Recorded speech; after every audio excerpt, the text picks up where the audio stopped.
Personal control ಇಟ್ಕೊಳ್ಳಿ. Heat ಈಕೋಬೋ ಅಂದ್ರೆ ಯಾರು ಕಂಪ್ಲೇಂಟ್ ಮಾಡ್ಬೇಕು ಮಾಡಿ. ನಾನು ನಿನ್ನೆ ಕೇಳ್ತಾರೆ ಹೇಳ್ತೀನಿ. ಏನ್ ಮಾಡ್ತೀಯ?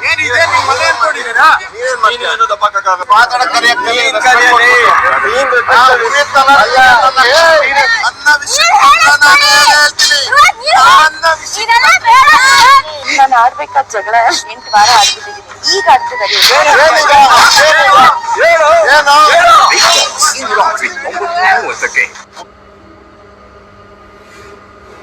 ಪರ್ಸನಲ್ ಕಂಟ್ರೋಲ್ ಇಟ್ಕೊಳ್ಳಿ. ಹೀಟ್ ಈಕೋಬೋ ಅಂದ್ರೆ ಯಾರು ಕಂಪ್ಲೇಂಟ್ ಮಾಡ್ಬೇಕು ಮಾಡಿ. ನಾನು ನಿನ್ನೆ ಕೇಳ್ತಾರೆ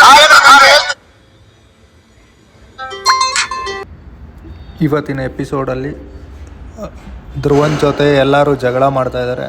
ಸೂರಜ್ಜು ಶುರು ಮಾಡಿದ್ರು ಅನಿಸುತ್ತೆ. ಸೊ ಅದಕ್ಕೆ ಧನುಷು, ಸ್ಪಂದನ ಎಲ್ಲರೂ ಸೇರಿಕೊಂಡಿದ್ದಾರೆ. ಏನು ಎತ್ತ ಅಂತ ವಿಷಯ ತಿಳ್ಕೋಬೇಕು. ಅಶ್ವಿನಿ ಅವ್ರು ಮಾಡಬೇಕಾಗಿದ್ದಿದ್ದ ಜಗಳನ ಧ್ರುವನ್ ಮಾಡ್ತಾಯಿದ್ದಾನೆ ಅಂತ ಮಾತಾಡಿದ್ದಾರೆ ಇವತ್ತು. ನೋಡೋಣ ಏನಾಗುತ್ತೆ ಇವತ್ತಿನ ಬಿಗ್ ಬಾಸ್ ಎಪಿಸೋಡಲ್ಲಿ ಅಂತ. 9:00 ಕಾಯ್ತಾಯಿರಿ.